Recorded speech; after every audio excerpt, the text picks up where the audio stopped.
going to talk about really miserable and trash pickup guys. Cassie's husband, Alex Fine, is putting the fear of God in Diddy. He went from Diddy's personal trainer to his worst nightmare. In court, Fine delivered a mic drop moment that left the room shook, the internet screaming and Diddy flinching. Here's the full story. The trial and key testimony. The trial of Sean Diddy Combs has got everybody talking, not just because of the heavy charges, but also because of all the drama that's been unfolding in the courtroom since May 2025. Let's get into what's really been going down in this high-stakes legal battle. The whole thing kicked off with jury selection on May 5th, 2025, which was difficult given Diddy's celebrity status and all the media coverage around his case. Potential jurors got grilled about what they knew about the allegations, if they'd seen the Cassie Ventura video, and even if they'd peeped memes about baby oil found in Diddy's cribs. Finding impartial jurors was clearly a struggle. Several jurors admitted they'd seen the video of Diddy putting hands on Ventura, with one calling it damning and another saying it was shocking and scary. This showed how Diddy's defense was fighting an uphill battle to find jurors who hadn't already made up their minds. One juror got dismissed after saying Diddy could buy his way out of jail because of his paper, showing how hard it is to find unbiased people when dealing with someone with Diddy's status and bank account. Lauren LaRosa, who was in the courtroom watching the jury selection go down, shared the tea. They went through, it was because there's a lot of jurors. There's like, I think the pool was like anywhere from like 150, 175, I believe it's 150 people big. So you got to see the jurors? Not all of them. Jurors were shown a list of over 100 names and places that might come up during the trial, including celebrities like Michael B. Jordan, Kanye West, Kid Cudi, and Mike Myers, as well as accusers like Cassie Ventura and Dawn Richard. LaRosa broke down how jurors' knowledge of these people varied. Yeah, there were some jurors who knew different people. So like there was— Were they old?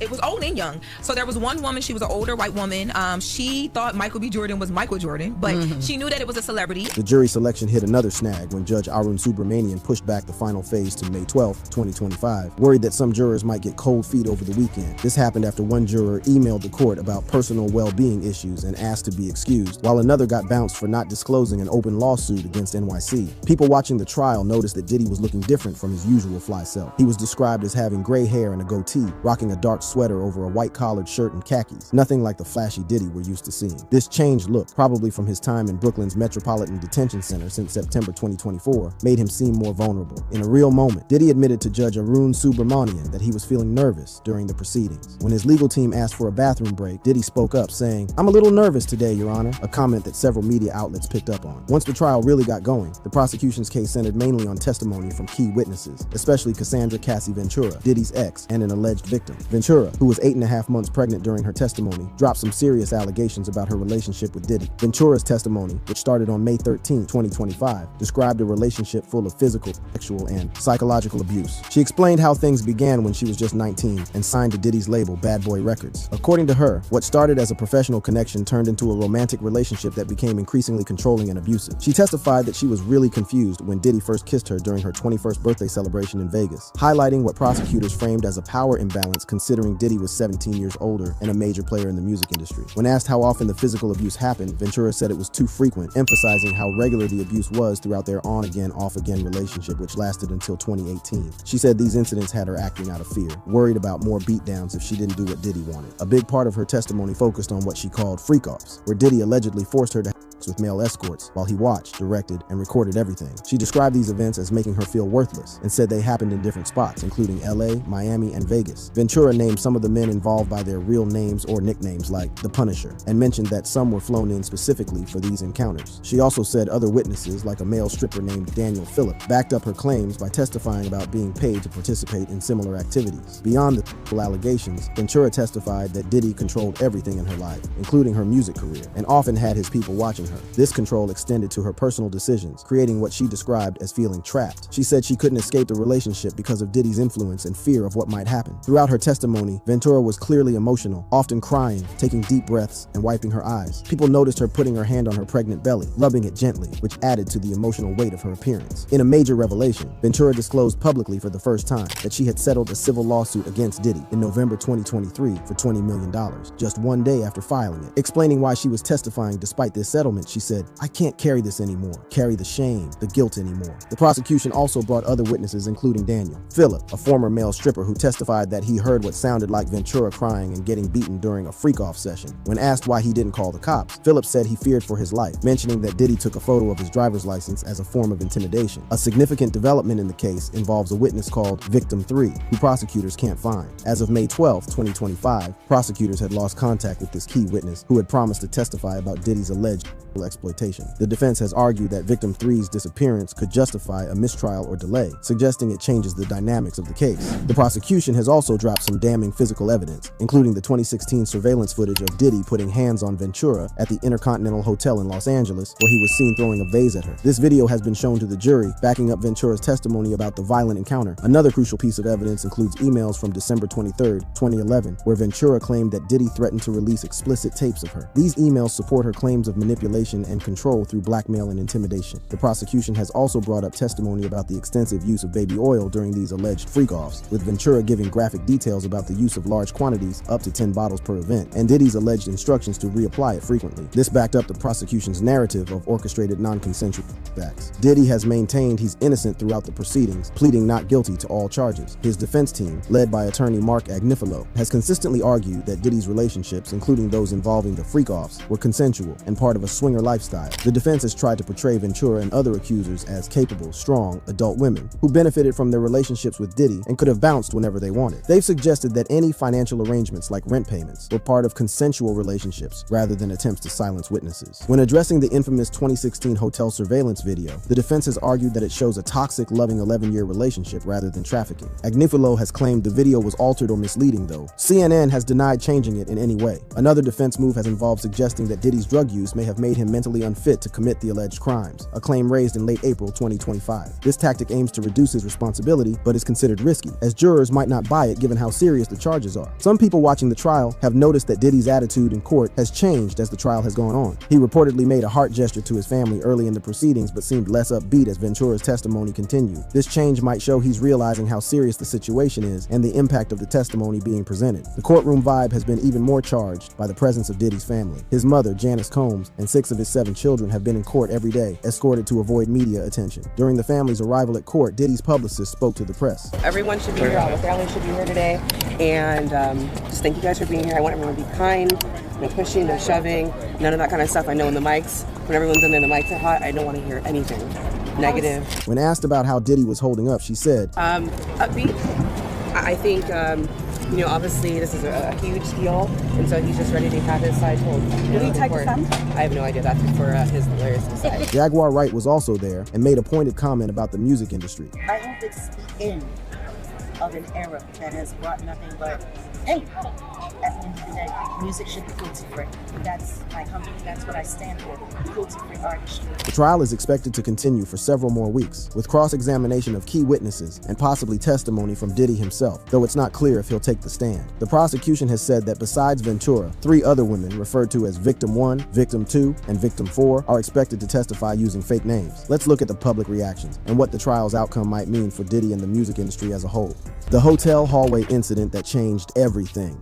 We all know Diddy is currently facing some serious federal charges, right? We're talking racketeering conspiracy, sex trafficking, and transportation to engage in prostitution. His trial started on May 12, 2025, and it's been nothing short of explosive from day one. But to understand what's going down in court right now, we need to go back to what happened on that fateful day in March 2016 at the Intercontinental Hotel in Century City, Los Angeles. This incident is central to the case against Diddy, and once you hear the details, you'll understand why. Let's set the scene. It's 2016. Diddy and Cassie have been in a relationship for about a decade. On the surface, they look like the perfect celebrity couple, glamorous, successful, living that high-profile life. But behind closed doors, that's a whole different story. According to Cassie's testimony on May 13th, 2025, their relationship was anything but picture perfect. She described being knocked over, dragged, kicked, stomped me in the head more times than she could count. Like, imagine being in a relationship where you're literally afraid for your life on the regular. That's some horror movie type stuff, except it was her actual life. Now let's talk about what happened in that hotel hallway. According to Israel Flores, a Los Angeles police officer who was working as a security guard at the Intercontinental Hotel, he responded to a call about a woman in distress on the 6th floor. When he arrived, he found Combs wearing only a towel and colored socks with what Flores described as a devilish stare. Y'all ever seen someone with evil in their eyes? That's what we're talking about. Ventura, meanwhile, was visibly scared and had her face covered. Flores observed a destroyed flower vase in the hallway, clear evidence that something violent had just gone down. And when he looked closer at Cassie, he noticed she had a purple eye, indicating she'd been hit in the face. But here's where it gets even more messed up. When Cassie expressed wanting to leave, Diddy straight up told her, "You're not going to leave," like he owned her or something. That's not a relationship. relationship, that's captivity. Flores followed them back to their hotel room, where there was another man present. And get this, Diddy offered Flores a sack of money, saying, "Here, take care of this for me, don't tell anyone." Flores later reported that Diddy told him, "You take care of this, and I'll take care of you." I mean, could it be any more obvious that he was trying to bribe this man to keep quiet about abusing his girlfriend? The audacity. But Flores wasn't having it. He recorded videos of the interaction on his cell phone and wrote an incident report. This man was doing his job with integrity, something Diddy clearly knows nothing about. During cross-examination, Diddy's defense lawyer Brian Steele tried to discredit Flores by pointing out that he didn't mention certain details in his report, like Ventura's purple eye or Combs' devilish look. But Flores explained it wasn't necessary to include every detail in the report. Now, this hotel incident might have remained just another covered-up celebrity scandal if it weren't for what happened in May 2024. A surveillance video from the hotel was released by CNN, and y'all, it showed everything. It's so difficult to reflect on the darkest times in your life. Sometimes you got to do that. I was up. I mean, I hit rock bottom, but I made no excuses. My behavior on that video is inexcusable. I'm sorry, but being messed up is not an excuse for what that video showed. The surveillance footage confirmed exactly what Cassie had been saying all along. It shows Diddy wearing just a towel, chasing Cassie down the hallway, grabbing her by the neck, throwing her to the ground, kicking her multiple times, dragging her and throwing a glass vase in her direction. Like, imagine being so violent towards someone half your size that you're kicking them while they're already down on the ground. That's not just losing your temper, that's some deep-seated terrifying rage. After the video came out, Diddy issued this so-called apology on Instagram. I take full responsibility for my actions in that video. I'm disgusted. I was disgusted then when I did it, I'm disgusted now. I went and I sought out professional help. I had to go into therapy. I'm going to rehab. I had to ask God for his mercy and grace. I'm so sorry. Oh, now you're sorry after the whole world saw the video, after denying Cassie's claims for years, after settling her lawsuit out of court to keep things quiet? Please, that's not remorse, that's damage control. According to Stevie J, who spoke about the incident, Diddy admitted he was heavily under the influence when the assault happened. Now, you talked about this. You said that Diddy was on a lot of drugs when this happened. Yeah. Okay. Well, but you did say he was on a lot of drugs during that time. I kind of figured that based off just him having conversations with me about the whole scenario of what went down. Even Diddy's friend was shocked by the video. That tells you something about how he managed to hide this side of himself from the public for so long, but Cassie wasn't just dealing with this. One incident. According to her testimony, this was part of a decade-long pattern of abuse. She described how early in their relationship, Combs security personnel and drivers saw him physically abuse her. Sometimes these staff members would even help her afterward. One security guard hosted her at his home after the 2016 hotel assault and even helped her get medical treatment for her injuries. There was another really disturbing incident she mentioned from 2009, where Diddy allegedly stomped on her face in an SUV, leaving her so terrified she had to hide in a hotel. Like, we're talking about years of physical abuse here, but that's not even the full extent of what Cassie endured. According to her testimony, Diddy controlled every aspect of her life, her career, her appearance, even where she lived. He had her in apartments near his in New York and Los Angeles, so he could drop by unannounced whenever he wanted. Despite recording hundreds of songs, only one mixtape was released in 2013, effectively stunting her music career. This hotel incident is really the smoking gun in this case. It's not just Cassie's word against Diddy's anymore. There's video evidence, witness testimony, and physical evidence that backs up her claims. And it's just the tip of the iceberg when it comes to the allegations against him. The allegations against Diddy.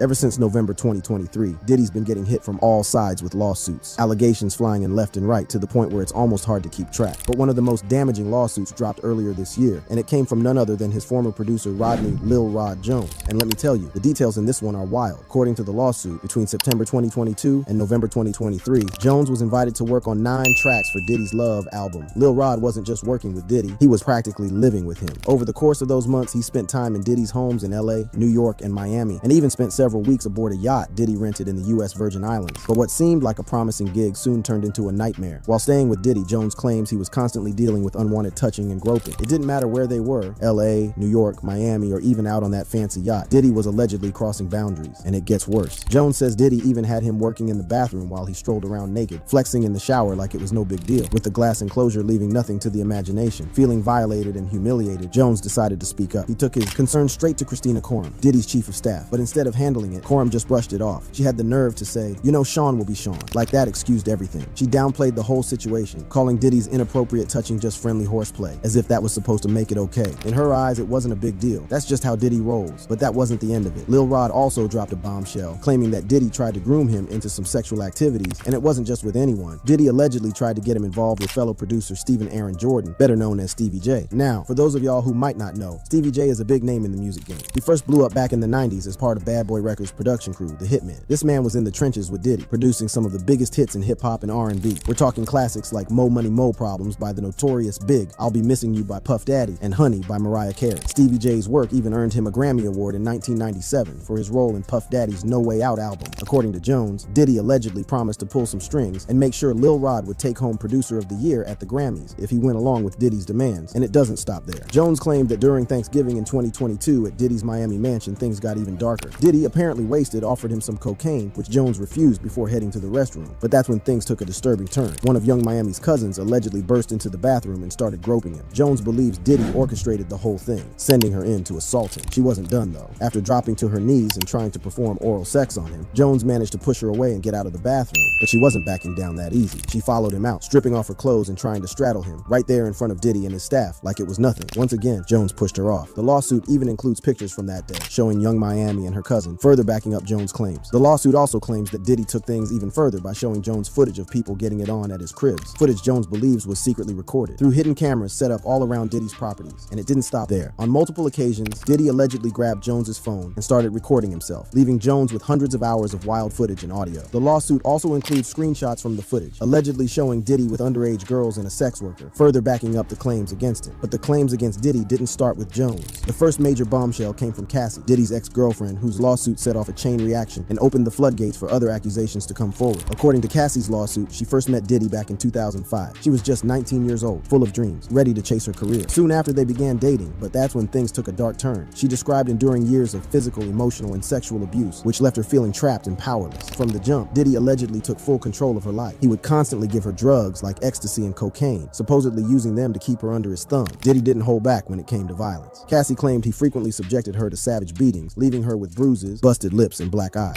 In one incident back in 2009, things got especially dark after she spoke to another music manager. Diddy allegedly snapped, pushing her into a car and stomping on her face. But it wasn't just hidden behind closed doors. In 2016, one of these violent moments was caught on camera, and that footage leaked in 2024, making headlines earlier this year. The leaked video showed Diddy attacking Cassie in a Los Angeles hotel hallway, exposing the abuse she had endured for years. But it wasn't just physical violence. Cassie also opened up about the emotional torture. She talked about being forced into Diddy's twisted freak-offs, where he'd direct sexual acts between her and sex workers, often while filming. These sessions were fueled by heavy drug use and left Cassie humiliated and degraded, all in the name of Diddy's twisted fantasies. Beyond the physical and emotional abuse, Diddy allegedly used manipulation to keep Cassie tied to him. She claimed he would suppress her music and control her career to make sure she stayed in line, keeping her dependent on him for over a decade. Even though Cassie dropped the lawsuit within a day of filing, it was like opening the floodgates. Her case prompted other women to step forward with their own allegations, bringing even more heat to Diddy. One of those women was Joy Dickerson, who dropped a bombshell lawsuit going all the way back to 1991. Joy claims that while she was a student at Syracuse University, Diddy drugged and sexually assaulted her during a dinner. She says he spiked her drink, leaving her barely able to stand, and then took advantage of her, filming the whole thing. But it didn't stop there. Joy claims Diddy later circulated the footage as revenge porn. The trauma from that night was so bad, she says it made her drop out of college entirely. Diddy, of course, is calling the whole thing a lie, saying it's just another fabricated story. Then there's Jane Doe, who filed her own lawsuit in December 2023. She's accusing Diddy and singer Aaron Hall of gang-raping her and a friend over 30 years ago. According to her, after a party at Uptown Records, Diddy and Hall forced them into sexual acts, and things took a turn when Diddy allegedly got violent. Jane Doe says he choked her until she passed out to keep her from telling anyone what went down. And just when you thought the allegations couldn't get any messier, another ex, Gina Huynh, has had her past claims resurface. Like I said, these accusations keep stacking up, making it harder to keep track of all the drama surrounding Diddy. Gina and Diddy had an on and off relationship for years, and according to her, it wasn't just rocky, it was straight up abusive. She's been vocal about the violence, describing how Diddy would hit her, hurt her, and even stomped on her stomach during one argument. In past interviews, Gina detailed how the emotional and physical abuse took a toll on her, painting yet another picture of Diddy's dark side. He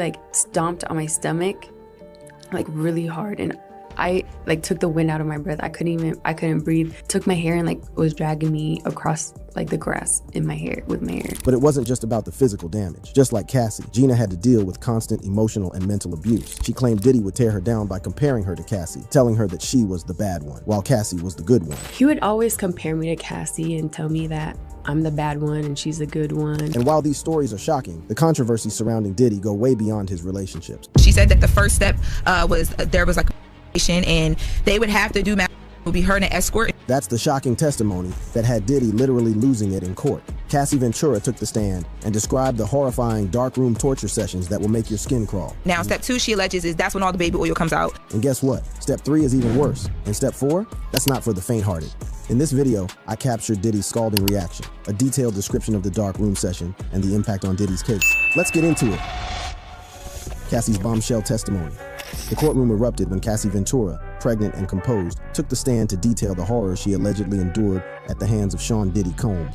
She says that, it was very well choreographed. Like, it was almost, when she was describing it, I was like, it sounds like he was shooting a music video. Executive producing. No, for real. Y'all, these weren't just wild parties. These were methodical, organized events that Cassie described as being choreographed, like Diddy was directing a music video. This man treated these encounters like he was shooting a Bad Boy Records production, complete with specific lighting, scents, and props. Cassie broke down these freak-offs into 4 distinct steps, explaining the disturbing system that Diddy allegedly created.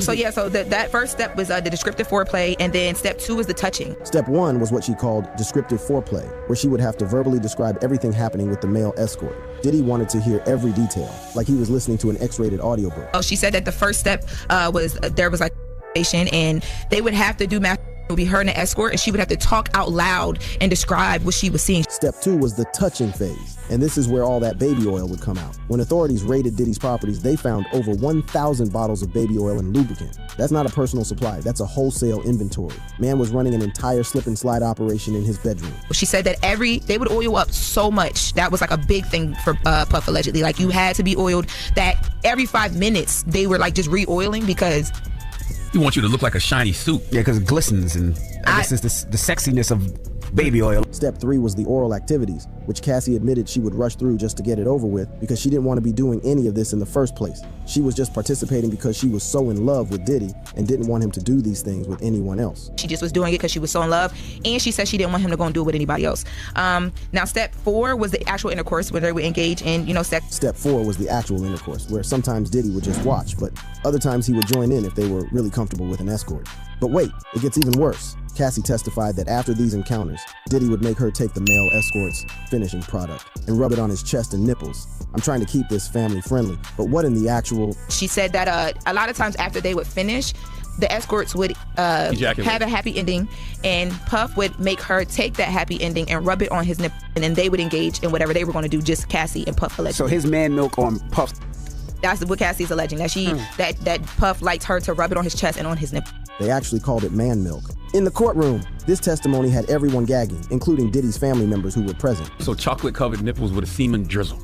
Yo, shut up, man. And glaze, we have to say glaze. One of the most disturbing allegations involved a male escort who was allegedly made to urinate on Cassie during one of these encounters. When asked why she didn't just tell them to stop or move out of the way, Cassie explained, when they would get to a point where it was too much for her, sometimes he would tell the escorts, Puff would tell the escorts allegedly like, yo, all right, let's stop, let's chill. So they asked her like, why wouldn't you just tell them to stop yourself? And she said, I'm laying on the floor and allegedly intoxicated by all these things, and it's 2 men standing over me. What am I going to do? So I just laid there.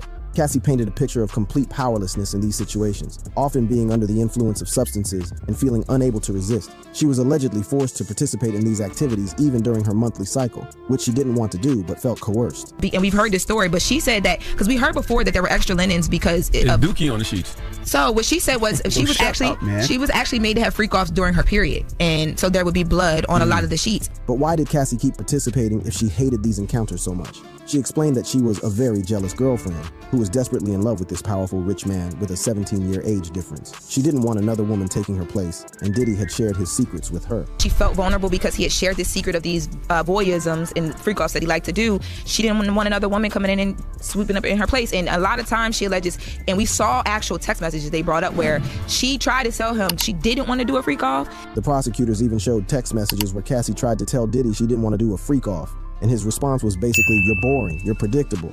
Classic manipulation tactic.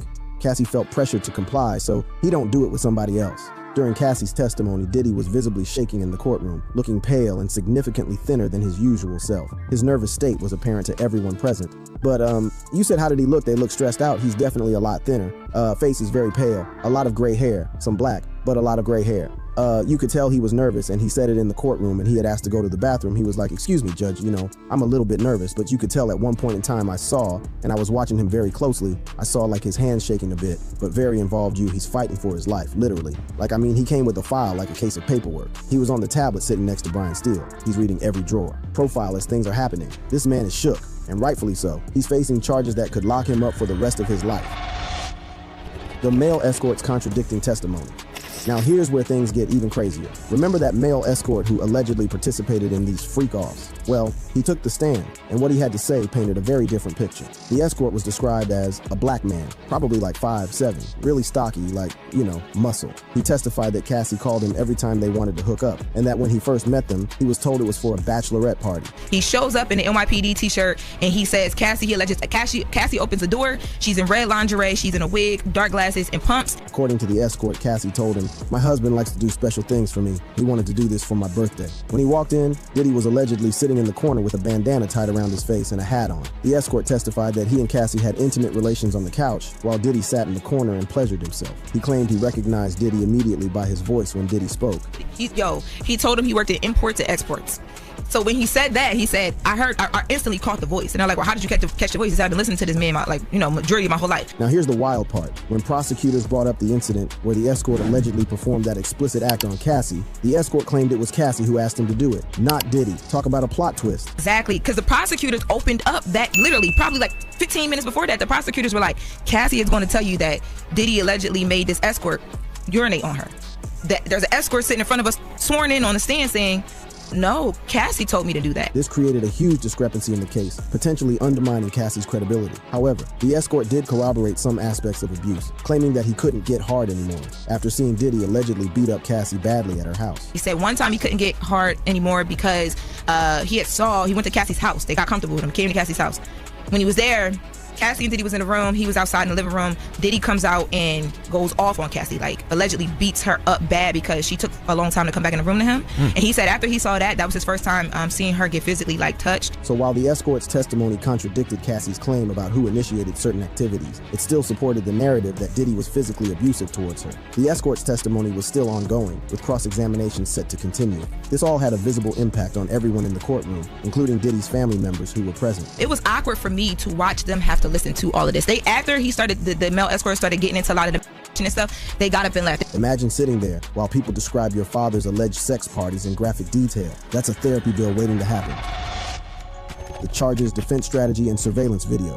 Let's break down exactly what Diddy is facing in this trial, because it is serious. Sean Diddy Combs' trial began with jury selection on May 5th, 2025, at the Daniel Patrick Moynihan Courthouse in Manhattan, with opening statements scheduled for May 12th. He's facing 5 counts. 1 count of racketeering conspiracy, could get life. 2 counts of sex trafficking, minimum 15 years each. 2 counts of transportation for prostitution, up to 10 years each. Diddy has pleaded not guilty to all charges, but the prosecution came in with receipts longer than a CVS receipt after you buy some chapstick. The prosecutors are painting a picture of Diddy as a man who couldn't control his anger, especially when it came to Cassie. They brought up an incident where Cassie supposedly got upset that Diddy was dealing with other women, so she decided to go deal with someone else. When Diddy found out, he allegedly grabbed his gun, took 2 staff members, one of whom did not want to go, and went looking for Cassie at this man's house. The prosecutors are calling that kidnapping. She decided to go deal with somebody else, so she dipped. Puff was coming, he came, he's looking for her, can't find her. He grabs his gun. 2 of his staff members, one of the staff members said that she did not want to go, and allegedly she was forced to go, so they labeled that kidnapping. And they went to this man's house looking for Cassie, and it's rage. Cassie wasn't there, and it was like all hell broke loose. What in the Tony Montana is that? Imagine if your ex pulled up to your new booze crib with a squad and a strap just because you moved on. That's not I'll be missing you, that's I'll be threatening you. Now, Diddy's defense team came in with an interesting strategy. They basically admitted to everything except the actual charges. They're saying, yeah, he was trash, but not criminal trash. All they did was own up to everything. They're like, look, he was angry. He can't control his anger. He, might have abused drugs and been a horrible boyfriend. Y'all gonna hear text messages and audios that make him sound like a horrible person, and that he may have been. All of the most horrible things you could think about him when it comes to how he dealt with the women in his life. He's owning up to it. Their whole argument is, if he was guilty of domestic violence, we wouldn't be arguing today. But since he's charged with sex trafficking and racketeering, they're fighting it. That's like saying, yeah, I stole the candy bar, but I didn't rob the whole store. Like, if he was guilty of domestic violence, we wouldn't be arguing today. I mean, if he was charged with domestic violence, we wouldn't be arguing today. If he was charged with abuse in a certain way, we wouldn't be arguing today. But because he's charged with everything else, the sex trafficking and all these other things, we're here because he's not guilty of that. The defense is trying to argue that just because something is immoral doesn't mean it's criminal. But I don't know if the jury is going to buy that when when they're hearing all this disturbing testimony. A key piece of evidence in this case is the surveillance video from March 2016 that captured Diddy assaulting Cassie in a hotel hallway. This footage, which was released by CNN in May 2024, shows Diddy grabbing, shoving, and kicking Cassie. They brought in a witness who was working security at the Intercontinental Hotel when this incident happened. This man, Israel Flores, was now an LAPD officer, but back then, he was responding to a call about a woman in distress on the 6th floor. According to his testimony, when he arrived, he saw Cassie and Diddy arguing. Cassie kept saying, "I want to leave, I want to leave, I want to leave," but Diddy was like, "No, she's not going anywhere." The security guard had to step in and tell Diddy that if she wanted to leave, they would allow her to get her things and go. He also claimed that when he walked Cassie and Diddy back to their room, he saw a man in dark clothing sitting on the bed, which becomes important because of the conflicting narratives about what led to the hallway assault. Cassie's version is that she was trying to get away from one of those freak-off situations that she didn't want to be part of, and that's why Diddy assaulted her in the hallway. But Diddy's team claimed that's not what happened at all. Now, Diddy's team is saying... So that's why the video matters to the court. Diddy's team is saying, no, because freak-offs weren't a thing. You guys were consensually engaging in sexual acts, but that's not even what happened here. According to Diddy's team, they were arguing over something Cassie saw on Diddy's phone. They're saying it was just a very tumultuous, jealous relationship, not anything to do with forced sexual encounters. During cross-examination, Diddy's lawyer, Brian Steele, tried to discredit the security guard's testimony by pointing out inconsistencies. The security guard claimed Cassie had a purple eye when he first saw her, but that wasn't in his incident report from 2016. He also mentioned seeing a man inside their hotel room, but that wasn't in the report either. So he instantly starts getting him. He's like, okay, so you mentioned something about Cassie having a purple eye when you got off of the elevator. Why wasn't that in your incident report? The man said, well, I didn't think that was significant to put in. Brian still said, so you thought it was significant today, but it wasn't significant 9 years ago? So then he says, you said that you saw a man inside of their hotel room. Why wasn't that in your incident report? Did you ask the man his name? Did you talk to him? And he was like, no, because the man didn't really say anything. The defense also pointed out that the security guard recorded videos on his personal phone and sent them to his wife, laughing about how shiny his shoes were, not exactly taking the situation seriously. The defense suggested that the security guard might have been covering up for Diddy back then, but got a conscience now. Regardless of the security guard's credibility issues, that video of Diddy assaulting Cassie doesn't lie. It's important to understand that Cassie's lawsuit filed in November 2023 was a catalyst for all of this. That lawsuit was settled the next day, but it opened the floodgates for over 60 more lawsuits against Diddy. By April 2025, over 63 lawsuits had been filed against Diddy, with allegations spanning from 1991 to 2022. We're talking about over 100 alleged victims, including 25 minors and one as young as 9 years old. If that doesn't make your skin crawl, I don't know what will. Prosecutors allege that Diddy ran a criminal enterprise that involved sex trafficking, forced labor, kidnapping, arson, bribery, and obstruction of justice. They claim he would force women into days-long sexual activities with male commercial sex workers using violence, intimidation, narcotics, financial control, and threats. The allegations about his white parties are particularly disturbing. These events, held from 1998 to 2009 in places like East Hampton and Beverly Hills, were once celebrated for their glamour and exclusivity. But behind the scenes, accusers claim these parties had a much darker purpose. For example, Adria English, a former employee, alleged in a July 2024 lawsuit that she was groomed into sex trafficking at these white parties, being coerced into sexual acts with guests after being given drug-laced alcohol. Meanwhile, Diddy's legal team is trying everything to discredit the witnesses and prosecutors. Mark Garagos, whose daughter is one of Diddy's lead attorneys, called the prosecutors a six-pack of white women on a podcast, implying there's racial bias in the prosecution. The judge was not happy about this and threatened to hold Garagos in contempt of court if it happened again. Because he's inferring that because these are all white women on the jury, that based on race, white women are going to convict a black man because of the race component. That's what he's implying by he pointing to the fact that it's all white women who are going to prosecute Puff. Diddy's legal team includes a formidable black woman attorney named Nicole Westmoreland, who's supposedly a beast at cross-examination. They're pulling out all the stops to defend him, but with the mountain of evidence piling up, it's looking rough for Mr. Combs. One thing's for sure, this trial has revealed the dark side of a man who was once one of the most powerful figures in the music industry. The once celebrated bad boy founder who became a billionaire by 2022 is now facing the possibility of spending the rest of his life behind bars. The fall from grace has been swift and dramatic, with his honorary doctorate from Howard University revoked and New York City rescinding the key to the city that was awarded to him. As the trial continues, more shocking details are likely to emerge. With over 100 alleged victims waiting in the wings, this is just the beginning of what could be one of the most explosive celebrity trials in history. The prosecution seems to have a strong case, but Diddy's defense team is fighting tooth and nail to get him acquitted. Will justice be served? Or will Diddy somehow manage to escape these serious charges? Stay tuned for more updates on this developing story. If you love this video, click on the card showing on your screen for more videos like this.